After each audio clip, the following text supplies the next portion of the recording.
नमस्कार, यो हो समाचारमा स्वागत छ। म कुलचन्द्र विष्ट, म दिपेश किमिरे। सुरु गरौँ अहिलेसम्मका प्रमुख समाचारबाट।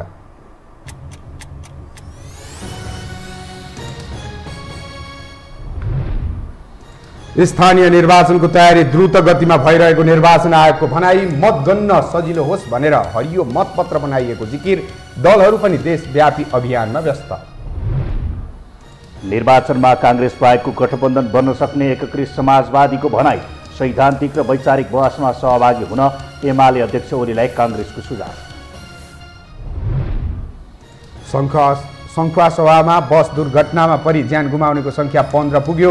घाइतेको हेलिकप्टरबाट उद्धार। बीपी कोइराला स्वास्थ्य विज्ञान प्रतिष्ठानमा उपचार हुँदै। भारतका 5 राज्यमा भएको विधानसभा निर्वाचनको मतगणना जारी। सत्तारूढ भाजपाको अग्रता कायमै। वैकल्पिक शक्ति आम आदमीको पनि शानदार विजय। र श्रीलङ्का भ्रमणमा रहेको नेपाली क्रिकेट टोली तेस्रो अभ्यास खेलमा पनि विजयी। श्रीलङ्का पुलिस 144 रनले पराजित। नेपालका 4 खेलाडीको अर्धशतक।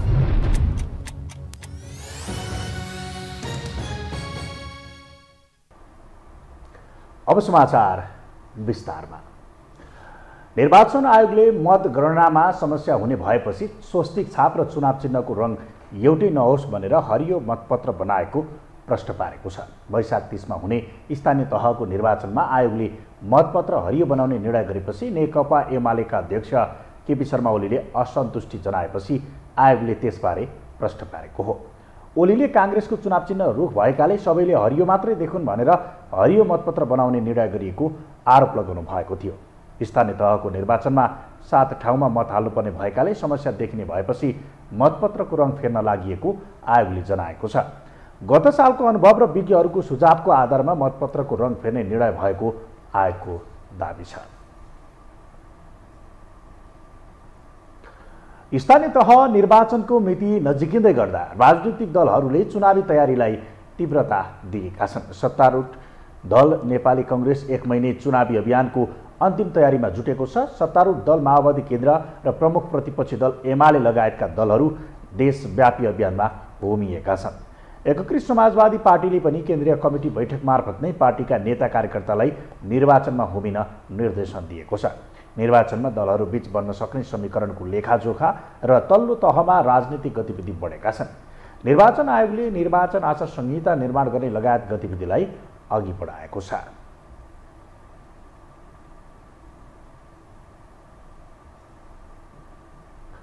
नेपाली काङ्ग्रेसका महामन्त्री विश्वप्रकाश शर्माले नेकपा एमालेका अध्यक्ष केपी शर्मा ओलीलाई सैद्धान्तिक र वैचारिक बहसमा सहभागी हुन सुझाव दिनुभएको छ। महामन्त्री शर्माले निर्वाचन आयोग मतपत्रमा कस्तो रङ राख्ने भन्ने कुरामा स्वतन्त्र रहेको उल्लेख गर्दै रङको विषयलाई लिएर पूर्व प्रधानमन्त्री जस्तो व्यक्तिले खुद्रा बहस गर्न नमिल्ने तर्क गर्नुभयो। उहाँले तथ्य र तर्कमा आधारित विषयमा मात्र राजनीतिक दलहरूले निर्वाचन आयोगले गरेको निर्णयमाथि प्रश्न उठाउन सक्ने भएकाले तार्किक कुरामा मात्रै प्रश्न गरी पदीय जिम्मेवारीको मर्यादा राख्न अध्यक्ष ओलीलाई सुझाव दिनुभएको हो। प्रधानमन्त्री भइसकेको आदरणीय व्यक्तित्व कमरेड केपी ओलीले जे बोल्नु भएको छ त्यो विषय चाहिँ मलाई लाग्छ कि उहाँले नबोल्नु पर्थ्यो। उहाँको ओहदाबाट, उहाँको उचाइको त्यो मर्यादाबाट उहाँले बोलिरहने विषय थिएन। मैले भन्दिनँ कि निर्वाचन आयोगले हरियो मतपत्र किन बनायो भनेर पहिलो दिन उहाँले हरियो सरियो मानिँदैन भन्ने ल्याङ्ग्वेज गरेर बोल्नु। अध्यक्ष ओलीले नेपाली काङ्ग्रेसले आफ्नो मत चिन्ह हरियो रङको रहेको उल्लेख गर्दै सबैले हरियो रङ देखुन् भन्ने सोचाइबाट मतपत्रमा हरियो रङ राख्ने निर्णय गरेको आरोप लगाउनु भएको थियो। अब बाँकी समाचार। नेकपा एकीकृत समाजवादीका नेता गङ्गालाल तुलाधरले आगामी स्थानीय तहको निर्वाचनमा नेपाली काङ्ग्रेस बाहेकको गठबन्धन बन्न सक्ने बताउनु भएको छ। बिहिबार केन्द्रीय कमिटीको तेस्रो बैठकका बारेमा जानकारी गराउने क्रममा नेता तुलाधरले यस्तो बताउनु भएको हो। उहाँले गठबन्धनमा नेपाली काङ्ग्रेस सहभागी नबने काङ्ग्रेस स्वयंलाई घाटा हुने बताउनु भयो। नेता तुलाधरले स्थानीय तहको निर्वाचनमा नेपाली काङ्ग्रेस गठबन्धनबाट छुट्टिने दोस्रो तहको नेताहरूको भनाई सस्तो लोकप्रियताका लागि मात्रै भएको बताउनु भयो। स्वयं नेपाली काङ्ग्रेसभित्रको शीर्ष नेतृत्व पङ्क्तिले एउटा कुराकानी गर्ने र दोस्रो पङ्क्तिका केही नेताहरूले चाहिँ उत्ताउलो बोल्ने जुन गरिराख्नु भएको छ त्यो चाहिँ सस्तो लोकप्रियताको लागि मात्रै हो भन्ने कुरा उहाँहरूकै नेताहरूले भन्नुहुन्छ। नेता तुलाधरले गठबन्धन 5 दललाई नै आवश्यक रहेकाले स्थानीय चुनाव मात्रै नभई प्रदेश र सङ्घीय चुनावमा पनि गठबन्धनका लागि प्रयत्न गर्न आवश्यक रहेको बताउनुभयो।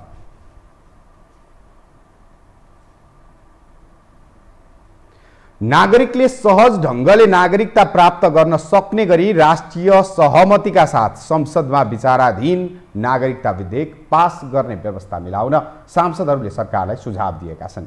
नागरिकता सम्बन्धी विधेयकका सम्बन्धमा जबरजस्त अस्पष्टता ल्याउने प्रयास भएकोमा उनीहरूले आपत्ति समेत जनाए। नागरिकता विधेयक नागरिकको पहिचानसँग जोडिएको विषय भएकाले विधेयक लामो समयसम्म संसदमा अड्काएर राख्न नमिल्ने तर्फ सांसदहरूले सरकारको ध्यानकर्षण गराएका छन्। गृह मन्त्रालयले गरेको छलफलमा सहभागी सांसदहरूले नागरिकताको विषय राजनीतिक रूपमा आम सहमति बन्नुपर्ने आवश्यकतातर्फ गृहमन्त्रीको ध्यानकर्षण गराएका हुन्। कानुन न्याय तथा मानव अधिकार समितिका सभापति कृष्ण भक्त पोखरेलले नागरिकता सम्बन्धी विधेयकका सम्बन्धमा जबरजस्त अस्पष्टता ल्याउने प्रयास नगर्न आग्रह गरे। उनले संविधान अनुसार नै सम्बन्धित समितिले आवश्यक प्रक्रिया पूरा गरी प्रतिवेदन पेश गरिसकेकाले त्यसतर्फ थप छलफलको आवश्यकता नरहेको तर्क गरे। अनि हामी चाहिँ अलि पनि कार्यविधि बनाउन पर्ला, के पर्ला, कसो पर्ला हैन, सीधा अब ऐन बनेपछि सिधै नागरिकता पाउने गरी जे विधि लेख्नुपर्ने त्यो लेख्ने गरी हामीले प्रबन्ध गर्नु पर्यो। कहीँ छुटेको छ भने त्यताबाट छलफल गरौँ। अब यसमा अरू सैद्धान्तिक छलफलको कुनै अर्थ छ भन्ने मलाई लाग्दैन। त्यसैगरी नेपाली काङ्ग्रेस संसदीय दलकी सचेतक पुष्पा भुसालले नागरिकताको विषय आम जनतासँग जोडिएको विषय भएकाले दलीय सहमतिबाट नागरिकता विधेयकलाई अघि बढाउनु पर्ने धारणा राखिन्। फेरि दलसँग भयो भने अप्ठ्यारो हुन्छ। यो आम जनतासँग जोडिएको हुन्छ। आम जनताको जीवनस्तरसँग, घरसँग, जीवनस्तरसँग, डेभलपमेन्टसँग, क्यारियरसँग जोडिएको विषयवस्तु हो नागरिकता। यसलाई चाहिँ आम जनताको सँग जोडिएको विधेयक हो भनेर सबै दलले सहमतिबाट, माननीय मन्त्रीज्यू सहमतिबाट यो बिललाई अगाडि बढाउनुपर्छ भन्ने हाम्रो मान्यता हो। नेकपा माओवादी केन्द्रका प्रमुख सचेतक देव गुरुङले आर्थिक सामाजिक अधिकारमा रोकावट नहुने र राजनीतिक अधिकार प्राप्तिका लागि मात्रै 7 वर्षको समय तोकेकाले विदेशी महिलाले नेपालको अङ्गीकृत नागरिकता लिने सम्बन्धमा समितिले गरेको व्यवस्थामा नै सहमति कायम गरी अघि बढ्नुपर्ने सुझाव दिए। यो संविधानले जति दायरा चाहिँ तपाईँको चाहिँ दिएको छ त्यही दायराको आधारमा रहेर चाहिँ नागरिकता सन्दर्भमा, खास गरी अङ्गीकृत नागरिकताको सन्दर्भमा चाहिँ जुन समितिले जुन प्रावधानहरू राखेर चाहिँ प्रस्ताव प्रतिवेदन लिएर आएको छ त्यसैमा सहमति जुटाएर अगाडि बढ्ने प्रयास गरौँ भन्ने चाहिँ मेरो आग्रह हो। लोकतान्त्रिक समाजवादी पार्टीका सांसद लक्ष्मणलाल कर्णले नागरिकता विधेयकमा उल्लेखित विषयमा राखिएको नोट अफ डिसेन्टलाई नजरअन्दाज गरी बहुमतका आधारमा पास गर्ने गल्ती भए विद्रोह हुने चेतावनी दिए। जनपक्षीय विषय हो, जनतासँग जोडिया विषय हो, नभए यसमा नोट अफ डिसेन्ट किन आयो? यदि यही नै सही हो, यही प्रतिवेदन सही हो भने नोट अफ डिसेन्टहरू त प्रशस्तै आइराखेका छ। त्यसका यस्ता विषय केवल बहुमत र अल्पमतले मात्रै चल्ने होइन। यदि अल्पमतलाई कदर नगर्ने हो भने त्यही अवस्थामा विद्रोह हुन्छ। नागरिकता सम्बन्धी मूल ऐनको दफा 5 को संशोधनमा दलहरू बीच विवाद छ। दफा 5 को 1 मा नेपाली नागरिक सँगै वैवाहिक सम्बन्ध कायम गरेकी विदेशी महिलाले नेपालको अङ्गीकृत नेपाली नागरिकता लिन चाहेमा वैवाहिक सम्बन्ध कायम भई नेपालमा निरन्तर 7 वर्षसम्म स्थायी बसोबास गरेको रहेछ भने निजले नेपालको अङ्गीकृत नागरिकता प्राप्त गर्नेछ भन्ने राखिएको छ। वैवाहिक अङ्गीकृत नागरिकता दिने प्रावधानका सम्बन्धमा दलहरूबीच सहमति कायम हुन नसक्दा लामो समयदेखि नागरिकता सम्बन्धी विधेयक संसदमा विचाराधीन छ। प्रधानमन्त्री शेरबहादुर देउवाले कोभिड-19 का कारण रोकिएको र शिथिल भएको अर्थतन्त्रलाई चलायमान बनाउन सरकारले विभिन्न कार्यक्रम ल्याइरहेको बताउनु भएको छ। आज वीरगञ्जमा आयोजित नेपाल घरेलु तथा साना उद्योग महासङ्घको 25औं राष्ट्रिय महाधिवेशनको उद्घाटन गर्दै उहाँले यस्तो बताउनु भएको हो। उहाँले कोरोनाका कारण देशको अर्थतन्त्रमा पुर्याएको क्षतिलाई पुनः पहिलेकै अवस्थामा फर्काउने गरी सरकारले काम गरिरहेको बताउनु भयो। प्रधानमन्त्री देउवाले घरेलु तथा साना उद्योग अर्थतन्त्रको मेरुदण्ड भएकाले यो बिना देशमा आर्थिक सामाजिक रूपान्तरण हुन नसक्ने बताउनु भयो। लगानी मैत्री वातावरण निर्माण गर्न सरकारले प्राथमिकता दिनेछ। यस क्रममा निजी क्षेत्रको साथ सहकारीद्वारा प्राप्त नीतिगत सुझाव पृष्ठपोषणलाई आगामी वर्षको नेपाल सरकारको नीति तथा कार्यक्रमका समेत समावेश गरी कार्यान्वयन गरिनेछ। प्रधानमन्त्री देउवाले अर्थतन्त्र बलियो बनाउन घरेलु तथा साना उद्योगको योगदान अनुसार सरकार सहयोग गर्न प्रतिबद्ध रहेको जिकिर समेत गर्नुभयो।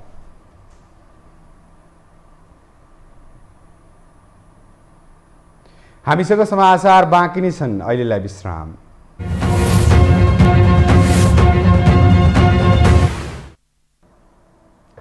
विश्रामपछि स्वागत छ। अब बाँकी समाचार। सङ्खुवासभाबाट झापाको दमक जाँदै गरेको बस दुर्घटना हुँदा 15 जनाको मृत्यु भएको छ। बस दुर्घटनामा परेर ज्यान गुमाउनेको सङ्ख्या 15 पुगेको प्रहरी नायब उपरीक्षक लालध्वज सुवेदीले जानकारी दिनुभयो। मादी नगरपालिका वडा नम्बर 6 स्थित 7 घुम्तीमा आज बिहान 4 ख 735 नम्बरको बस दुर्घटनामा परेको प्रहरीले जनाएको छ। बसमा करिब 19 जना रहेको बताइएको छ। घाइतेको हेलिकप्टरबाट उद्धार गरी बीपी कोइराला स्वास्थ्य विज्ञान प्रतिष्ठानमा उपचार भइरहेको छ। प्रहरीका अनुसार बस सडकबाट करिब 350 मिटर तल खसेको थियो।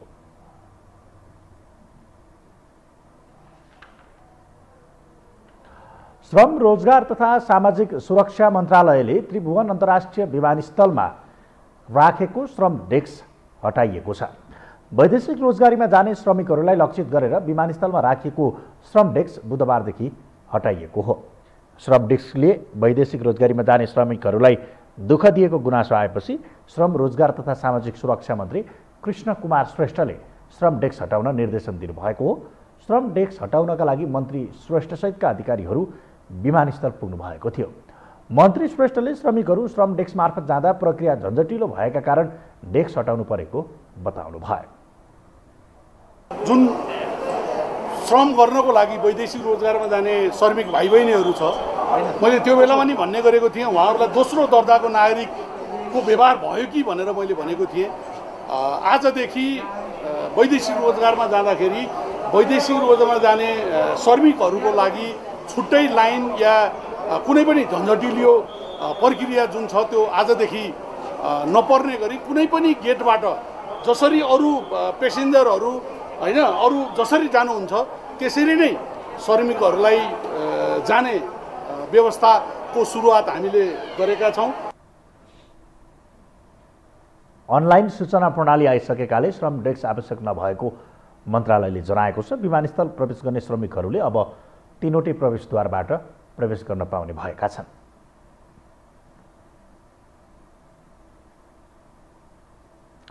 स्वास्थ्य तथा जनसङ्ख्या मन्त्री विरोध खतिवडाले मृत्यु पश्चातको अङ्गदान गर्न आग्रह गर्नुभएको छ। आज विश्व मृगौला दिवसको अवसरमा विभिन्न सङ्घ संस्थाले संयुक्त रूपमा आयोजना गरेको प्रभात फेरी लगायतका कार्यक्रममा भाग लिँदै मन्त्री खतिवडाले मृत्यु पश्चात अङ्गदान गर्न सबैलाई आग्रह गर्नुभएको हो।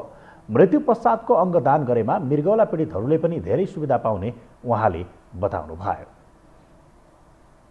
मृत्यु पश्चातको अङ्गदान पनि गर्न सक्यौँ भने अझ मृगौला पीडितहरू जो हुनुहुन्छ उहाँहरूले अझ धेरै सुविधा पाउन सक्नुहुन्छ। अस्तिको स्वास्थ्य दिवसको दिन मैले मुख्य सचिवले चाहिँ नि हामीले मृत्युपछिको हामीले अङ्गदान गऱ्यौँ। त्यसले गर्दाखेरि चाहिँ यो प्रेरणाको लागि फेरि मैले ठुलो त्याग गरेँ भने होइन एउटा प्रेरणा जाओस् र यो कुनै यसले हामीलाई हानि गर्दैन। 10 मार्चको दिन मनाइने विश्व मृगौला दिवस नेपालमा पनि आज विविध कार्यक्रम गरी मनाइएको छ।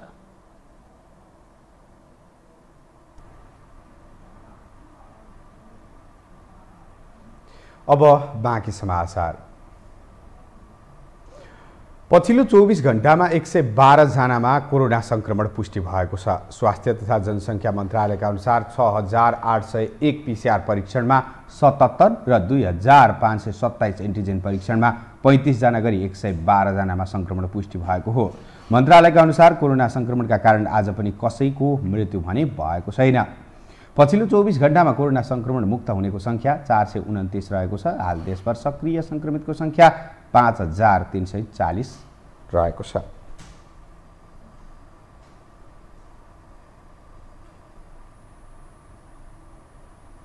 अब पालो आर्थिक समाचारको।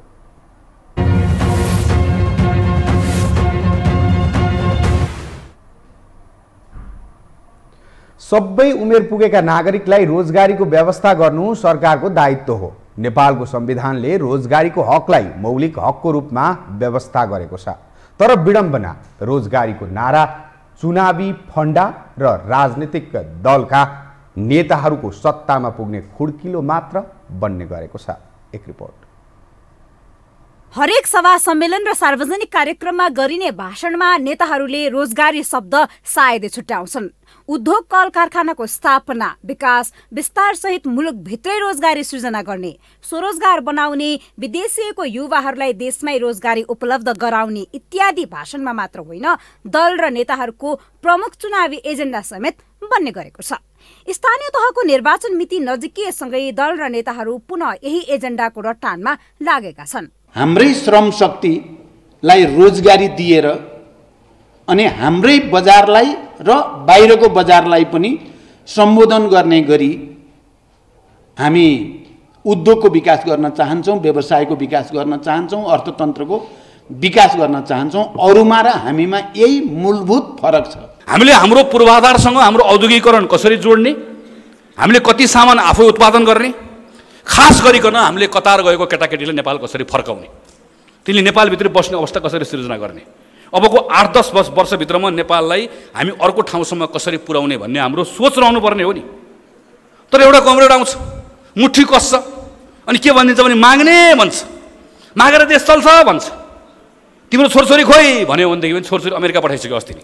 यी त उदाहरण मात्र हुन्। चुनाव नजिकिएसँगै सबै नेता र राजनीतिक दलको एजेन्डामा रोजगारी सृजना गर्ने विषय छुट्दैनन्। तर रोजगारीको आधार भने राजनीतिक दलहरूले दिन सकेका छैनन्। रोजगारी मौलिक हकको रूपमा संविधानमा व्यवस्था गरिए पनि त्यो देखाउनका लागि भएको भन्ने विषय कार्यान्वयन पक्षमा देखिएको उदासीनताले प्रष्ट हुन्छ। सरकारले गरेन भनेर हामीलाई भन्न त सजिलो छ, तर संविधान बनाउँदा नै कतिसम्म हामी मौलिक हक नेपाली जनता प्राथमिक हुने मतलब व्यक्तिगत स्वतन्त्रता, भन्नुहोस् न वाक स्वतन्त्रता आदि इत्यादि त तपाईँको चाहिँ प्राथमिक कुरा भइहाल्यो। त्यो त अनिवार्य रूपमा त्यस्ता धर्म सम्बन्धी अधिकार हुन्। त्योभन्दा बाहेकका कैयौँ अधिकार यस्ता छन्, म त नाम पनि लिन सक्दिनँ। ती अधिकारहरू कुनै सोच विचार अध्ययन अनुसन्धान गरेर संविधानमा परेकै होइन क्या। अब त्यसले गर्दाखेरि मैले के भन्छु भने कि त्यो संविधान जुन बन्यो त्यो बनेको संविधान नै अपरिपक्व थियो। त्यो अपरिपक्व किसिमबाट बनेका संविधानबाट यो अहिलेका परिणामहरू आइरहेका हो। वार्षिक झण्डै 5 लाख जनशक्ति श्रम बजारमा प्रवेश गर्छन्, योग्य हुन्छन्। उनीहरू कि त विदेश जान बाध्य छन् कि त बेरोजगार बस्न बाध्य छन्। नेपालको संविधानको भाग 3 धारा 33 मा प्रत्येक नागरिकलाई नेपालको कुनै पनि भागमा पेशा, रोजगार गर्ने र उद्योग व्यापार तथा व्यवसायको स्थापना गर्ने स्वतन्त्रता हुनेछ भन्ने उल्लेख गरिएको छ। मौलिक हकमै व्यवस्था गरिएको रोजगारीको हक कार्यान्वयनमा भने सरकार उदासीन देखिन्छ। यो हो टेलिभिजनका लागि क्यामेरामा आशिष तामाङका साथमा निम्लेकी शेर्पा, काठमाडौँ। पछिल्लो 2 हप्तादेखि निरन्तर रूपमा गिरावट हुँदै आएको नेपाल स्टक एक्सचेन्ज नेप्से परिसूचकमा आज भने उच्च अङ्कको वृद्धि भएको छ। आज नेप्से परिसूचक 52.31 अङ्कले बढेर 2566.90 बिन्दुमा पुगेको छ। आज कारोबारमा आएका 226 कम्पनीको 56,10,631 किता सेयर 2,79,80,18,72,000 रुपियाँ बराबरको खरिद बिक्री भएको छ। नेप्से परिसूचक 50 अङ्कभन्दा बढीले बढे पनि कारोबार रकममा भने खासै सुधार भएको छैन। नेप्सेका 13 उपसमूहमध्ये 12 उपसमूहको परिसूचक बढेको छ भने 1 उपसमूहको परिसूचक घटेको छ।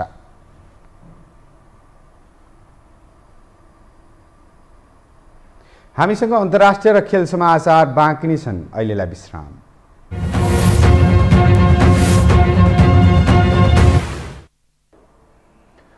विश्रामपछि यो समाचारमा स्वागत छ। अब पालो अन्तर्राष्ट्रिय समाचारको।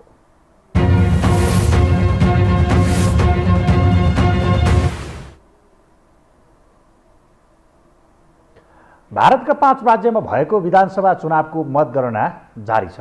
कतिपय स्थानको मत परिणाम समेत सार्वजनिक भइसकेको छ।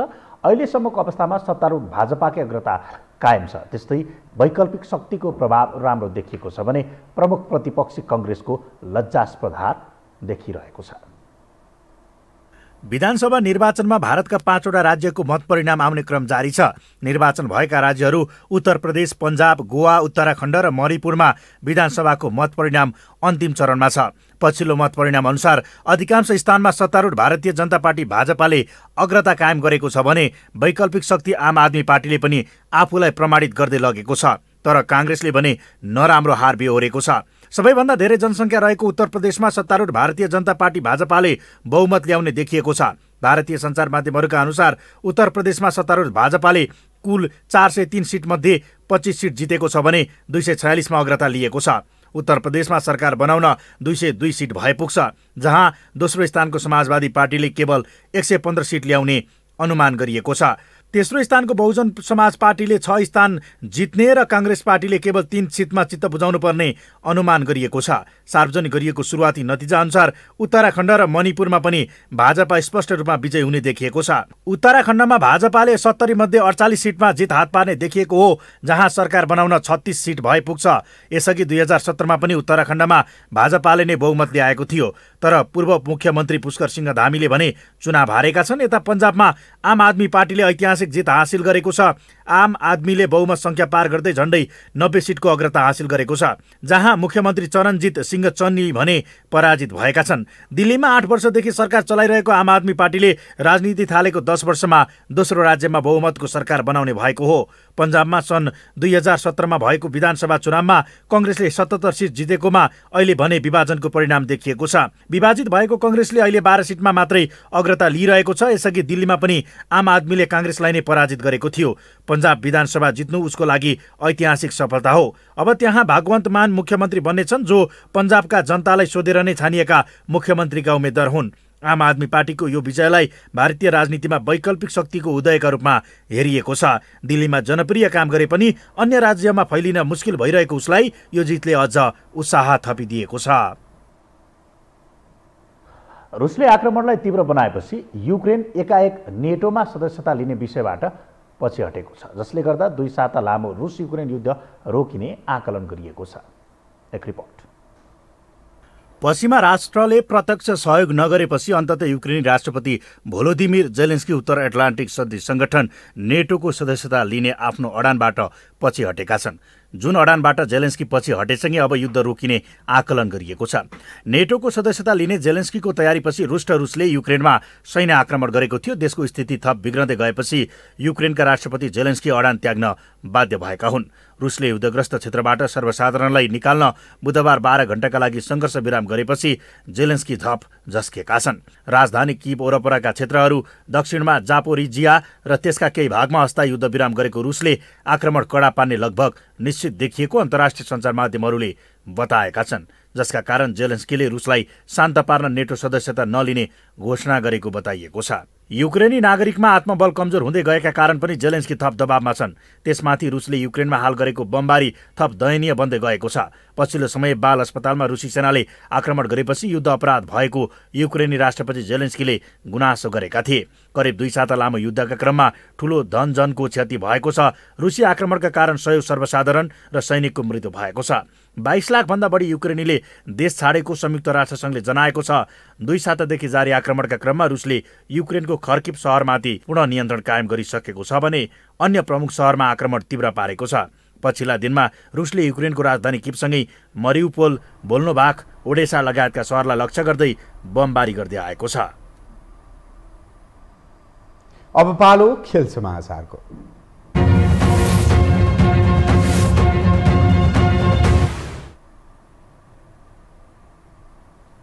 श्रीलङ्का भ्रमणमा रहेको नेपालले तेस्रो अभ्यास खेलमा श्रीलङ्का पुलिसमाथि फराकिलो जित हात पारेको छ। श्रीलङ्का पुलिसको मैदानमा आज भएको खेलमा नेपालले 144 रनको फराकिलो जित निकालेको हो। नेपालले दिएको 332 रनको लक्ष्य पछ्याएको श्रीलङ्का पुलिस 36 ओभर 5 बलमा मात्र 187 रन बनाउँदा अल आउट भयो। नेपालको जितमा करण केसीले अलराउन्ड प्रदर्शन गरे। विस्फोटक ब्याटिङ गर्दै अर्धशतकको प्रहार गरेका करणले बलिङतर्फ 4 विकेट हात पारे। यसअघि टस जितेर पहिले ब्याटिङ गरेको नेपालले निर्धारित 50 ओभरमा 7 विकेट गुमाएर 331 रन बनायो।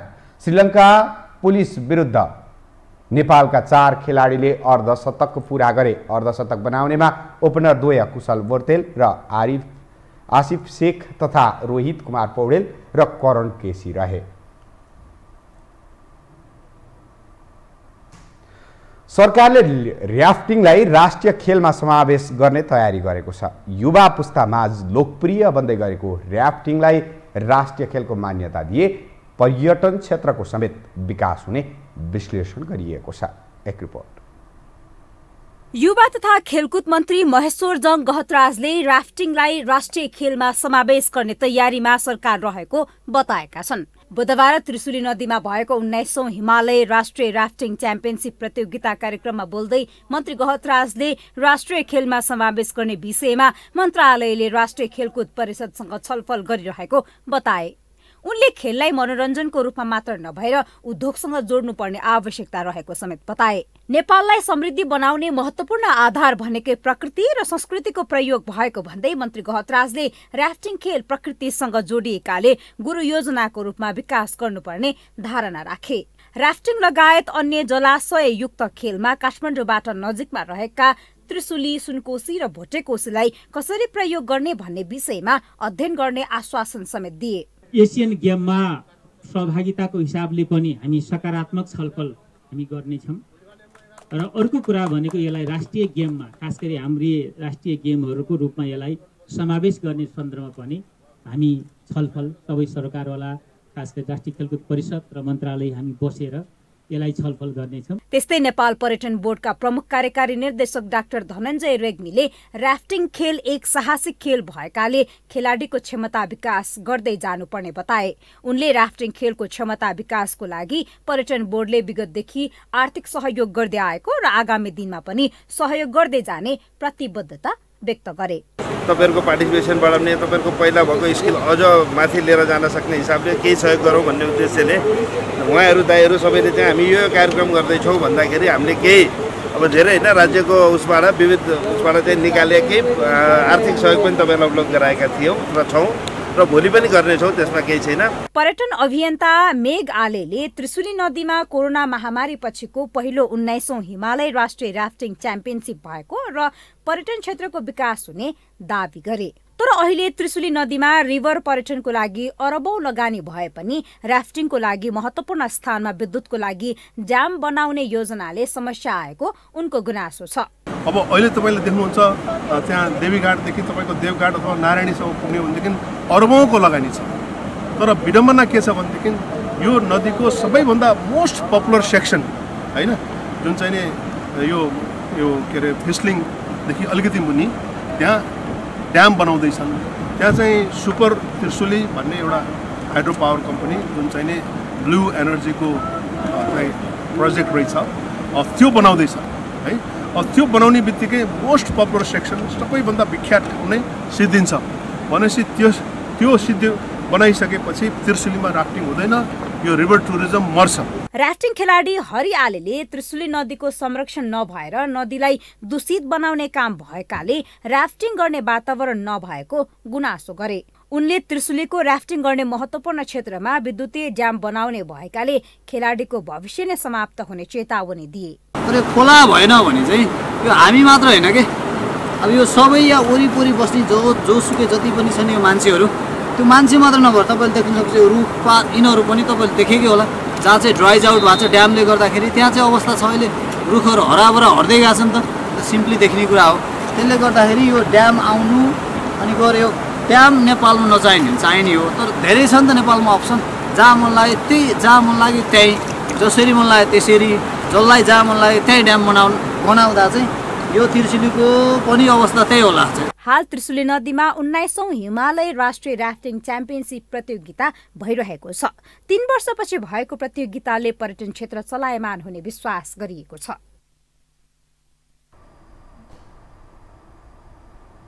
खेल समाचारसँगै हामी यो समाचारको अन्त्यमा आइपुगेका छौँ। बिदा हुनु अघि प्रमुख समाचार पुनः एकपटक।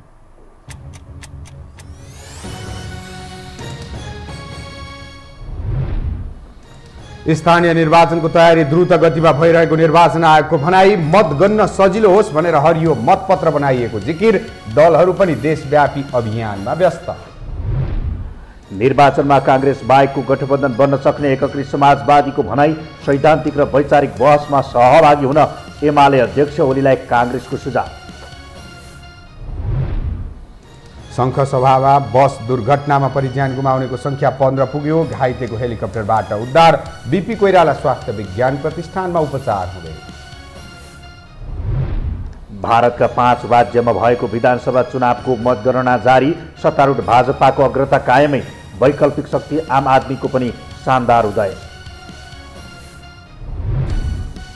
र श्रीलङ्का भ्रमणमा रहेको नेपाली क्रिकेट टोली तेस्रो अभ्यास खेलमा पनि विजयी, श्रीलङ्का पुलिस 144 रनले पराजित, नेपालका 4 खेलाडीको अर्धशतक।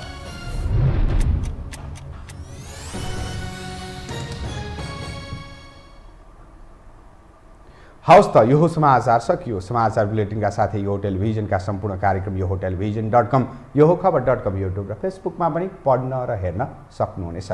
मोबाइलमा यो टिभी एप डाउनलोड गरी हामीलाई प्रत्यक्ष हेर्न सक्नुहुनेछ। तथ्यसहितको निष्पक्ष समाचार तथा मनोरञ्जनका लागि यो टेलिभिजन हेर्दै रहनुहोला। नमस्कार।